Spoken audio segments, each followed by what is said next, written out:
বছর বয়স, তখন মা ওই চুলোতে ঘুঁটো দিয়ে দিত, দিয়ে দুধের হাঁড়ি, বাপের 4টা গাই, সেখানে এখন আমি আর দুধ খাই না, দিয়ে সেটা ফুটে ফুটে ফুটে ফুটে স্বরগুলো টানাইছে লাল পড়া।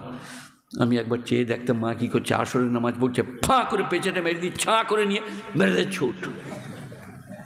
মা তাড়াতাড়ি সালাম ফিরি, উস্কাটি লাকুড়ি যা পেত, তুই আমাকে ধরতে পারিস?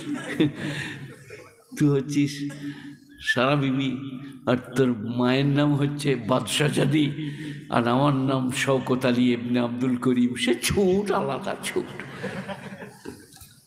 দুধের স্বর। গুণীজনেরা, খাসিয়াতার খব বুঝেছি, ছেলে যদি মাকে মারে, ছেলে ছোট হয়, মাকে টিপে ধরে। আপনারা কি বলছেন বলুন? কথা বলে না? কারণ আমাকে মারলে, আমার পিঠে দাগ হলে মা তোমারই ব্যথা হবে। আমার পিঠে যখন তুমি তেল দিবে, তোমার চোখ দিয়ে পানি পড়বে, আমি যে তোমার বেটা। আর আমার মতন যখন 6-7 বছরের, আই কি করে মারবি, আই ফাঁ 3 কিলোমিটার। একদিন আমি স্কুল যাইনি, বুঝলেন, সেই পানি ছাঁচার লেগে লালা হয় না, ওইটাকে কি বলে, লাফাগাড়ি না, লাফাগাড়ি কি বলে, সিনিমাদানা, যেখানে দুলি ছেঁচত লোকরা আগে।